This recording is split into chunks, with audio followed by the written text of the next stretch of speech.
The Dark Age is an important, if mostly unremarkable, episode. The problem is it tries to reconstitute elements that were already used to much greater success earlier in the season, and it does so by reverting to the Monster of the Week format, in this case, Eygon. Still, there are a few things worth discussing.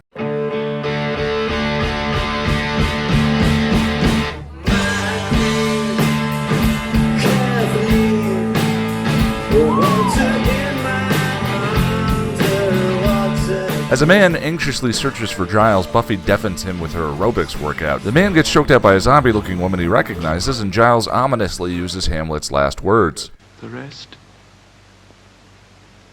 is silence. The rest is silence. The rest is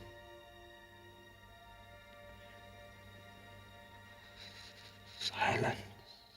The rest is silence. The rest is silence. And the rest is silence. In a rather horrible 90s CGI effect, the zombie turns into a news puddle and touches the corpse of the anxious man. Later we see Giles is having acid flashbacks of something he did when he was younger. Giles is called in to identify the body of the anxious man, named Philip, and we get a long shot of a tattoo on Philip's arm. At a hospital stakeout, Buffy and Angel foil a vampire attempt to steal blood donations. Interestingly, this is Angel's first display of vampire kung fu. According to one of the DVD featurettes, originally Joss didn't want Angel to be much of a fighter. Giles is researching a list of people, and the only two names that haven't been crossed off are his and Ethan Raines. We see him roll up his sleeve and reveal he has the same tattoo as the anxious man, who coincidentally rises in the morgue in zombie form. Buffy catches Ethan skulking around in the library. Oh! Ethan has the same tattoo as Giles and is being tailed by Philip the zombie. Buffy beats up Philip, who puddles and touches a knocked-out Miss Calendar. Buffy tries to grill Giles for information, and he stonewalls her. The gang figures out the tattoo is called the Mark of Eygon, a demon that would take temporary possession of its host to induce a drug-like euphoria, and that the demon has come back and can jump to the body of a dead or unconscious person. Buffy breaks into Giles' home before Eygon Jenny can kill him, and Giles confesses to his magic drug trips with Ethan. From the standpoint of the series lore, this is a significant detail, as it's the first real reference that magic and drugs can parallel each other in some ways, most often black magic. More on that much later. Ethan captures Buffy and tattoos her to replace himself in the Eygon Circle. While trying to figure out a way to save Miss Calendar, Cordeila and Xander get into an argument, and Willow lays the hammer down. Hey!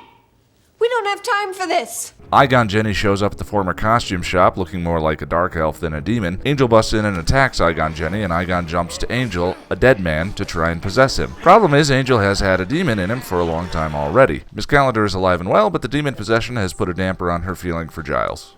Season 2 is one of the best seasons in the series, but it's also one of the least consistent. The Dark Age is by no means a bad episode, but in comparison to School Hard, Lie to Me, or When She Was Bad, it feels a little dated, and certainly not as crisp as a Joss-written episode. In Halloween, our vision of Ripper was chilling. Ethan Raine dripped charisma. He's the type of villain we love to watch because they aren't just menacing and mean. Ethan has fun being Ethan. All of that joyful character exploration is jettisoned here in favor of a cheesy, slow, boring zombie monster. Ethan skulks and Giles mopes. If I'm honest, too, I find the developing romance between Giles and Miss Calendar a little plotting here. I like Giles and Jenny, just not particularly in this episode. Her yin to Giles' yang feels so predictable, and she has a few too many too cool lines.